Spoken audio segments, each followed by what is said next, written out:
Meet Ian Soanes. Not your regular kind of guy, as you'll soon see. In fact, he'll probably drive you crazy. Ian is a professional motor stuntman, and with every show he gives, flirts with death as he defies gravity with his array of vehicles.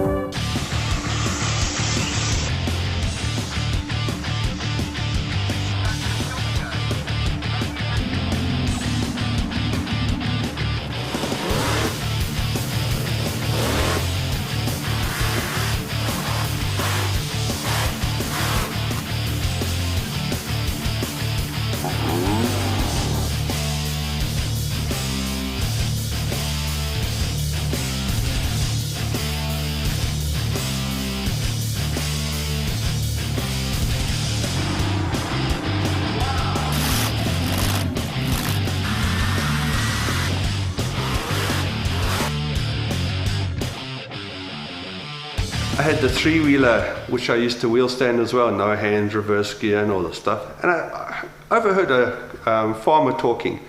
He said, you know, that guy's pretty good, but I'd like to see him wheelie a farm tractor. I thought, right, gotcha.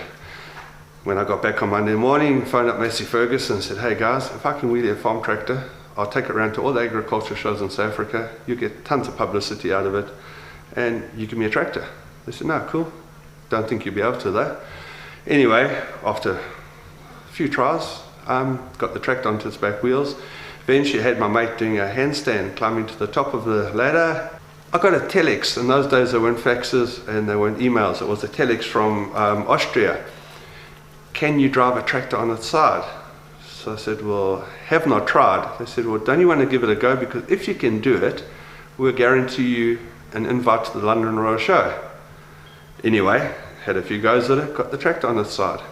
Rode the tractor on the side for many a year. And a young bloke came up to me and said to me, oh, you're very good in the tractor. Can you drive a car on its side? I said, haven't tried that, but it should be a whole lot easier than a tractor. I went and got a car from one of my mates' dads that had retired actually, and hit a ramp, locked the diff of course, hit a ramp, and on the same day broke a South African record, which was 4 kilometers in those days.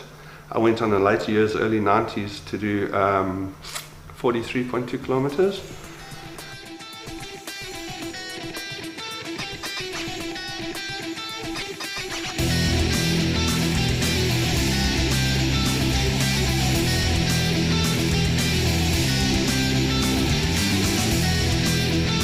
Just the other day I was asked to do some two-wheel driving for a mini ad that was made.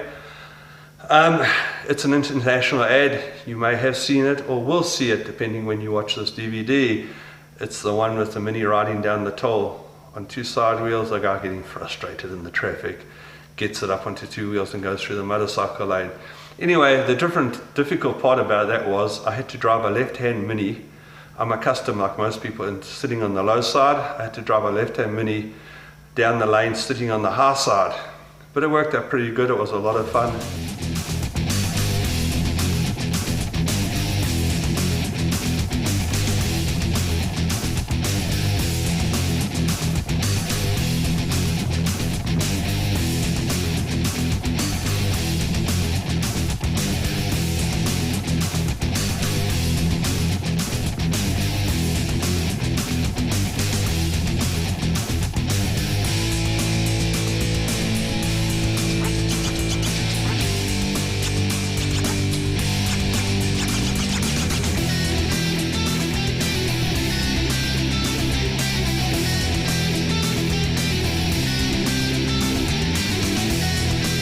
Going back in those days, I used to do the wildest of fender benders. Anything I saw anyone do overseas, I thought, well, I got to do better. I used to bury the mud guard into the road and then save it. And then I thought, well, what about doing a back scraper? So I took a 3-wheeler, which had a CR250 motocross motor in. I took all the steel off the back, put my racing leathers on, and got up to 80 k's an hour and buried my back into the ground and saved it. So it was, to my knowledge, it still is now, the world's only back scraper that's been deliberately done and saved. Doug DeMokas from America, he had someone sitting on the forks whilst he was wheel standing, so we went one better. We stood someone on the forks, then went one better again, and I did a no-hander whilst he was standing on the forks. Then took it even one step further, whereas I went in reverse gear. To my knowledge, I'm the only person that wheel stands a three-wheeler and quad in reverse gear. Got it up in reverse, got my guy standing on the forks and myself standing up in reverse gear. So it's a little bit unusual there.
The Americans jumped through fire with their monster trucks, but it wasn't a huge fire. It was quite impressive, so we decided to make a fire.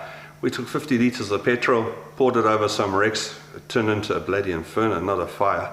So we jumped a monster truck through a double-decker bus. It was a huge amount of fun. We didn't quite know what was going to happen. A couple of years later, we did it again. This time I hit the bus at twice, the vehicles at twice the speed to get airborne, and actually nearly jumped over the bus and nearly rolled the bus, so that one didn't work out.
In 1982, I rode over Tollgate Bridge. It was 24 meters above the ground and about 400 millimeters wide.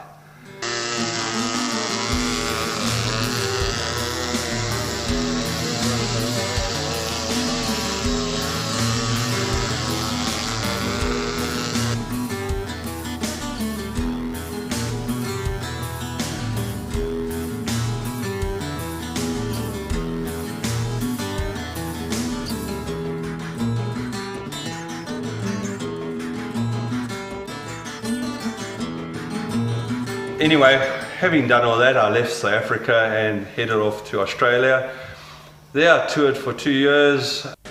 At last, real monster trucks that really jump. See a monster truck jump over a monster truck, plus the world's only wheeling Jeep jet-powered ute and much more. 2.5 hours of action-packed entertainment for the whole family. Don't miss it. Then came to New Zealand and just fell in love with the country and decided to stay.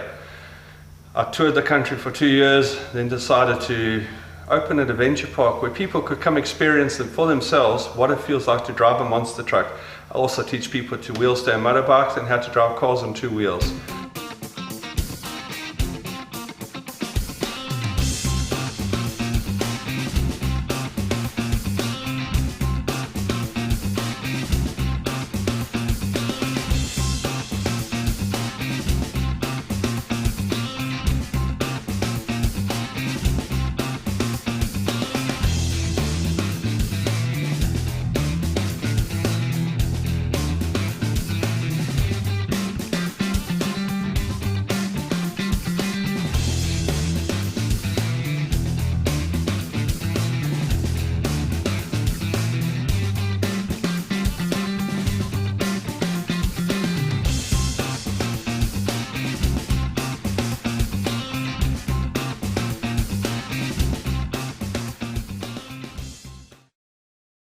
Please don't rush out and try any of these tricks. They're for expert stuntmen only. Keep 4 wheels on the road, 2 hands on the steering wheel, and drive carefully.